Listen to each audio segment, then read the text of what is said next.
Hey guys, what's going on? So today on Madam V's TV, we're talking about Lucille Ball.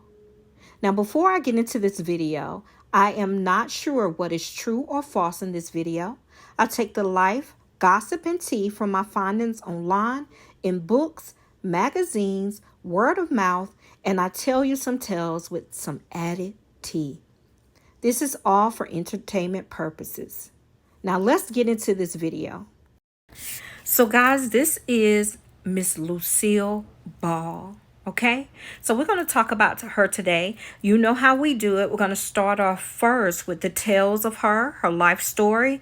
And then at the end, we're going to give you some tea on this Hollywood starlet. Let's get into Miss Lucille Ball. Lucille Desiree Ball was born on August 6th, 1911. And she was an American actress, a comedian, as well as a producer. She was born in Jamestown, New York, at 60 Stewart Avenue, and she was the daughter of Henry Durrell Had Ball, a lineman for Bell Telephone, and Desiree Evelyn Ball, better known as Dee Dee, and she was a housewife.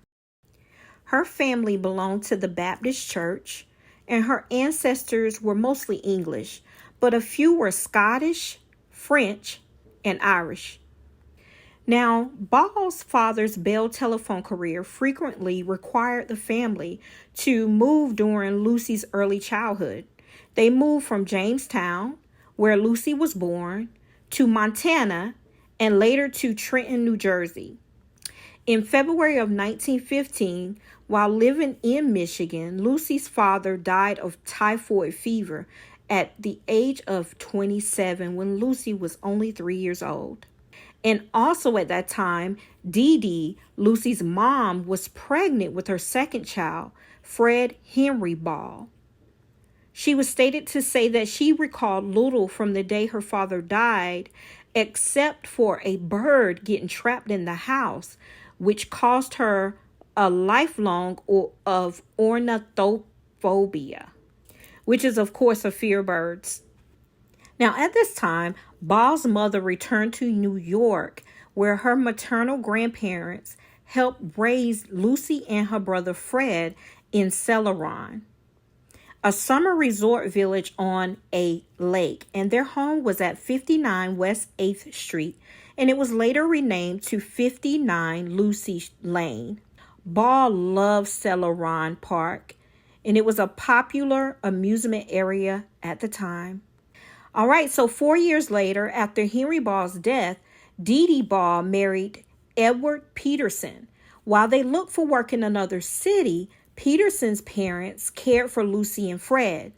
Ball's step-grandparents were Swedish couple who banished all mirrors from the house except one over the bathroom sink. When Lucy was caught admiring herself, admiring her beauty in it, she was severely chastised for being too vain. She later said that this period of time affected her so deeply it lasted 7 or 8 years. Now, in her early career, in 1925, Ball was only 14 years old. She then started dating a guy named Johnny DeVita, a 21-year-old local hoodlum. Now, her mother was very unhappy with this relationship and hoped that the romance, which was unable to be influenced at the time, would just burn out and die.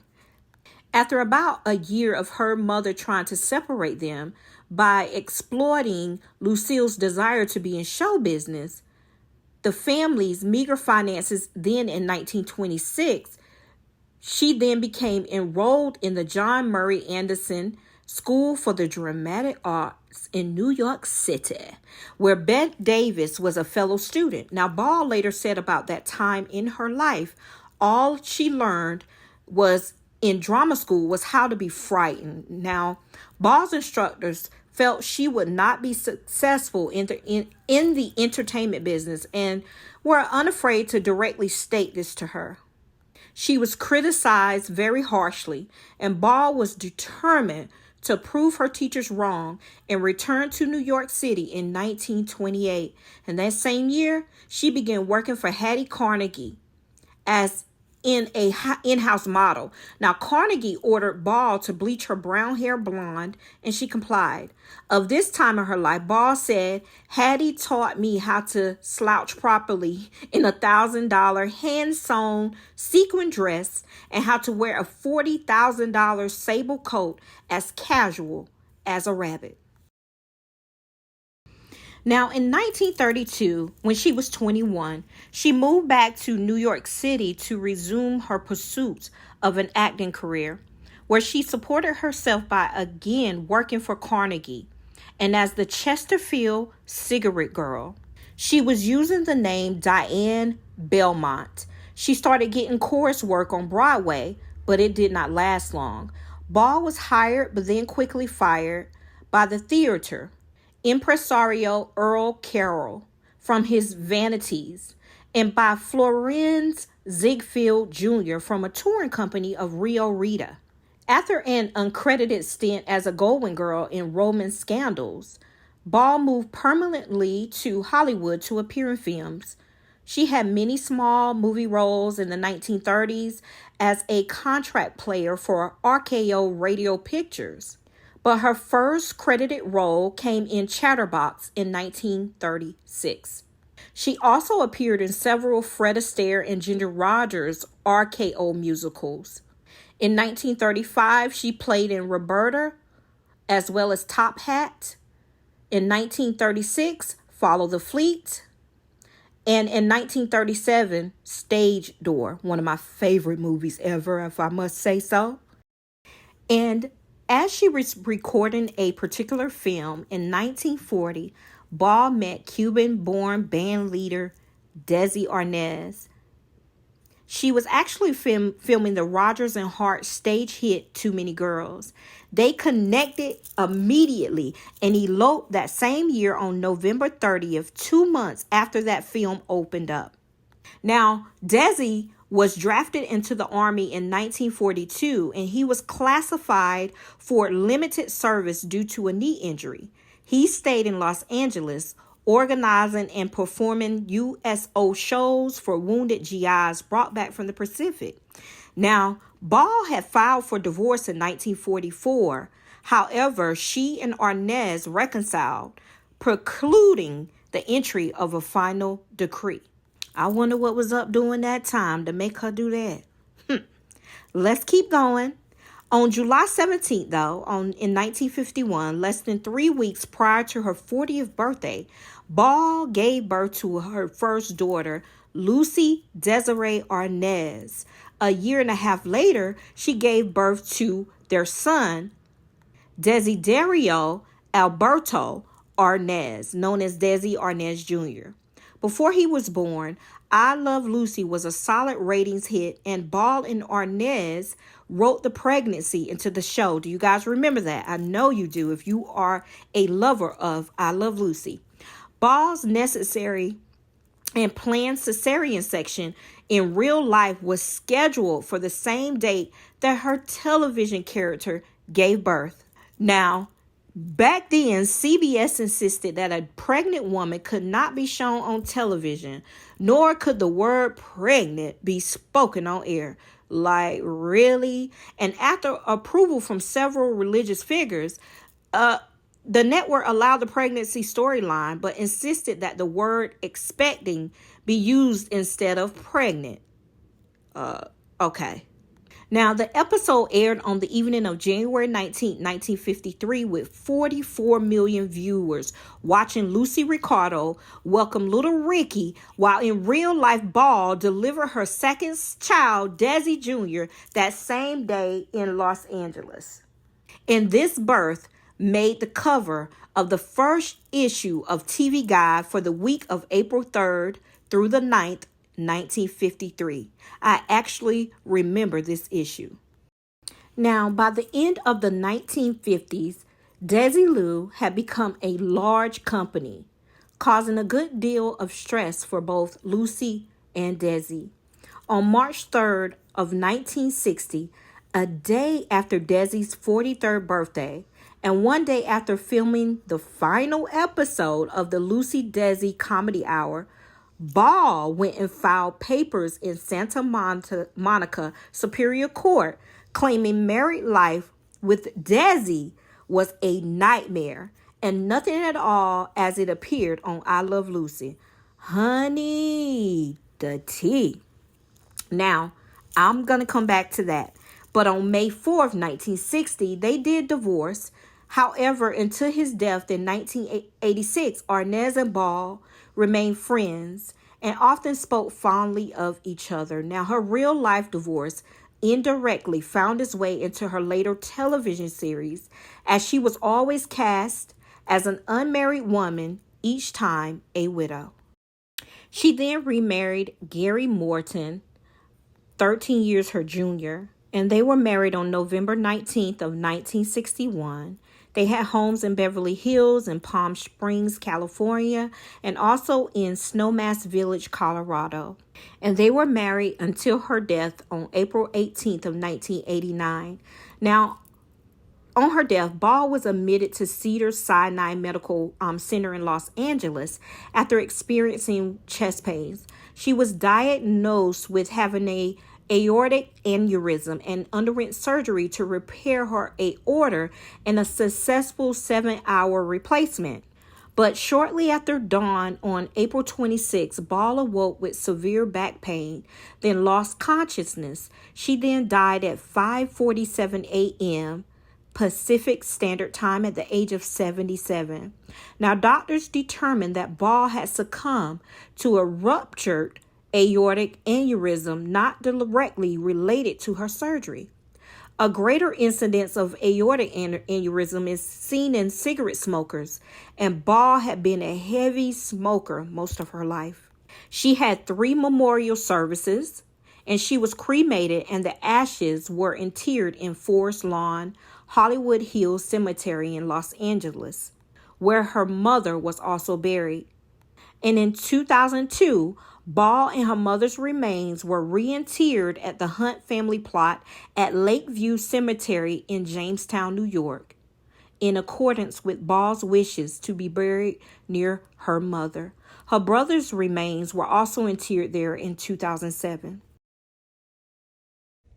So that was the tale of Lucille Ball. Now we're going to talk about the oh so juicy tea, honey. So they did say that Lucille Ball didn't have a very happy childhood at all. Although Lucille Ball was known as a comedian during her days, she didn't come from a happy family or a happy childhood experience. After losing her father, when she was only around 4 years old, Ball's mother did remarry, like I stated, and the preschooler went to live with her stepfather's grandparents. As Ball tells it, they had a very strict and old country ideas towards parenting, and she continued telling the Saturday Evening Post they treated other children the way I wanted to be treated, but not me. They did not treat me the same way. They did it to discipline me, but for me, it was the wrong way to bring a child up. Okay? So she was said to say that about her upbringing, and it greatly affected her. It greatly affected her image, the way she felt about herself. They were a little too strict. And this is what led her to the power of humor. She was stated to say, it gave me a feeling of frustration and of reaching out and trying to please others. She did explain that, and she found herself quickest and the easiest way to do that was to make people laugh. Fortunately, the principal at Ball's school saw the urge in her and ensured that she was cast in school musicals and plays. And her step-parents also, be it how strict they were, encouraged her to pursue the arts as well. Now we're going to talk about when she was 16 and how her life changed. Okay, so on July 4th, 1927, Lucy's life would change in an instant. On that day, Ball's grandfather was teaching her brother Freddie how to use the gun he had just purchased for him. Now they set up a tin can target in the backyard. They set everything up, but the problem was Freddie was about to turn 12, and he purchased him a real 22 caliber rifle. It was actually a birthday present from grandfather to grandson. Worst mistake. So they say they was in the backyard, and Freddie, Lucy's brother, was aiming at the target or the tin cans. But an 8-year-old little boy who was a friend and neighbor of Freddie wound up in the path of the damn bullet. And while he didn't die, the bullet severed his spinal cord and paralyzed him for his entire life. Now, the boy's family, you already know, later sued Ball's grandfather for everything he was worth. They took the house and the furnishings. And Ball's mom, Lucy's mom, had worked oh so hard for everything that she had after her father passed.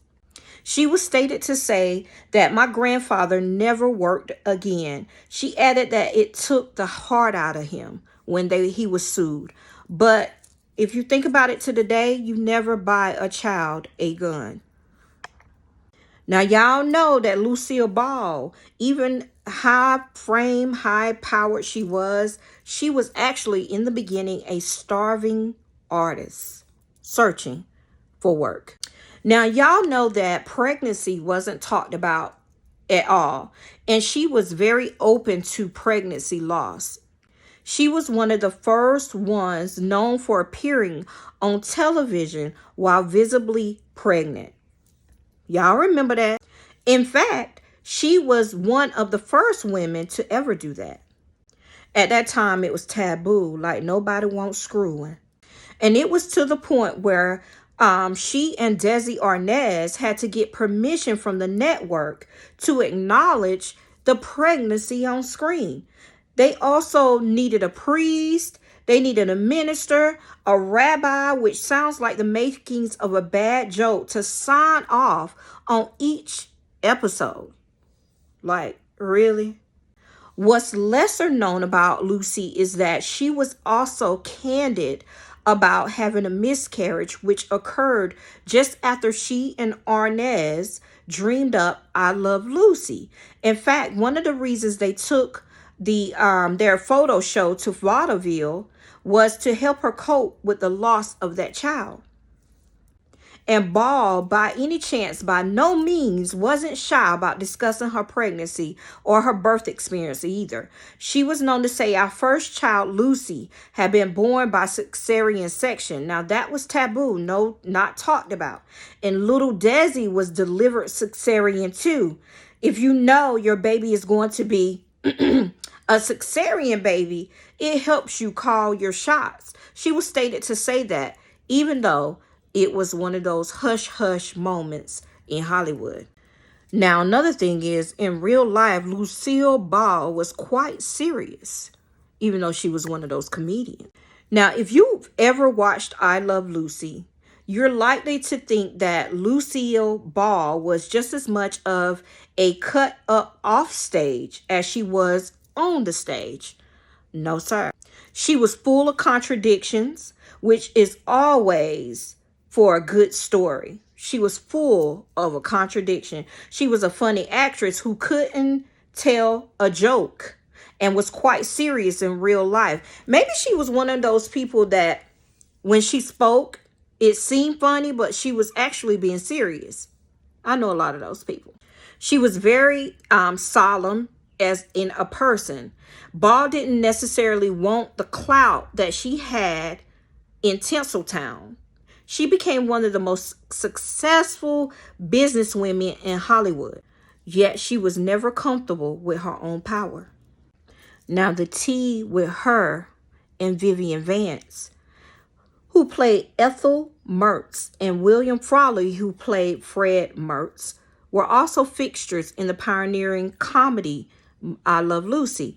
But as rumor has it, baby, they say that Ball and Vance had quite the rivalry on set and allegedly couldn't stand each other. Then on other accounts, you hear that Lucy actually adored Vance. So I don't know. I told y'all this is a gossip channel. And Lucille Ball wasn't interested in drugs, but she was a chain smoker, honey. If you never caught an episode of I Love Lucy, you may be shocked at how much smoking happens on the show. In fact, Lucy and Desi even did commercials promoting cigarettes for Philip Morris, as they sponsored I Love Lucy for a few years as well. Ball was a smoker in real life and a heavy smoker too, which at the end caused her death. However, that's the only substance that Ball indulged in, as getting drunk or high just didn't appeal to her, only smoking cigarettes. She was stated to say, honey, here goes some tea. The first time I was around marijuana, I wondered why someone was passing me the cigarette, right? He had just smoked. I've never tried it. And when she drank alcohol, Ball said she either got sick or fell asleep. That's me all day, honey. And she wasn't a fan of a heavy hitter, what they call morphine and Percocet and all that. She wasn't a fan. They didn't make her feel the best way, and she did not like the way it made her feel. She said, I'm allergic to morphine and codeine, and I can't take any of those things because they work in reverse. The eyes won't close. Now let's talk about her and Desi, right? Y'all know I can't get off of here without that tea. So Lucille Ball is stated to say that Desi Arnaz frightened her.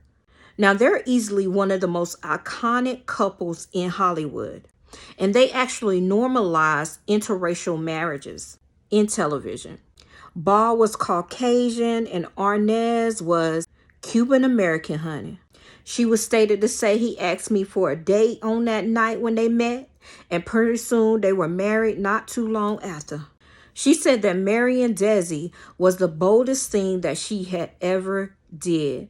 Now, the marriage of Desi Arnaz and Lucille Ball lasted around 20 years or so, with its dissolution mostly due to his love for alcohol and extramarital affairs. So he was a cheater, huh? Now, even though Desi wasn't exactly the best husband in the world after his marriage to Lucy, they became the best of friends once they were divorced. She was recorded to state that his second wife was a very nice girl, and they sometimes met up on social occasions, but they were always friends after they divorced. Now, again, I told you guys she married again to a Gary Morton in 1961, who she described as a naturally moderate person. She stated that he doesn't think the grass is greener elsewhere. Y'all know that underlining tone. He's not a workaholic or a playaholic. Y'all get it? And he appreciates his home. Desi seemed like a true whore, honey. Desi, she was stated to say, was a very generous man who built many houses but never lived in any home. Y'all pay attention to that speech there. I could read between the lines with that. Ball and her second husband were married for 28 years, again until her death in 1989. And Morton died 10 years later. Now this right here really appeased me. This is some tea tales for your ass too. Now Lucille Ball, did y'all know she is a descendant of those accused of the witchcraft in Salem, Massachusetts? Honey, let's get into it.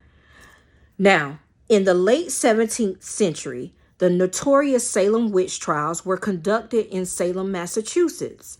It was the most deadliest hunt for so-called witches on American soil in history, with a body count of 19 women and men, as well as 2 dogs. I don't understand that, but anyway. So what does this history have to do with Lucy? Well, as it turns out, Ball and several celebrated Americans were descended from the accused witches. Now, other celebs include Clara Barton and Walt Disney, which makes you wonder who else was lost to the hysteria of those paranoid proceedings with the witchcraft trials. Now, what I want you to do now is watch a little short with me. It's a small snippet of Lucille Ball in her zone. Hold on. Let's watch together. A lot now, and I'm pushing Stone Pillow at the moment, so I'm really going. Yeah. Thank you. Thank you. Why did you wait so long to do a dramatic role? I don't know. You know? Because I didn't get a script that I liked. The scripts are kind of scroungy, you know. Yeah. And I had an image of sorts that I personally liked, and I certainly don't want to just go out and do anything with 4-letter words and things that I don't dig. I took this script because I wanted to work with a great director, and I found one, George Schaefer. Thank you guys for joining me on Madamveetv on the details of Lucille Ball. Please don't forget to like, subscribe, and support my channel. It'll be greatly appreciated. And I'll be back with another tea tale. Many blessings to you. Bye.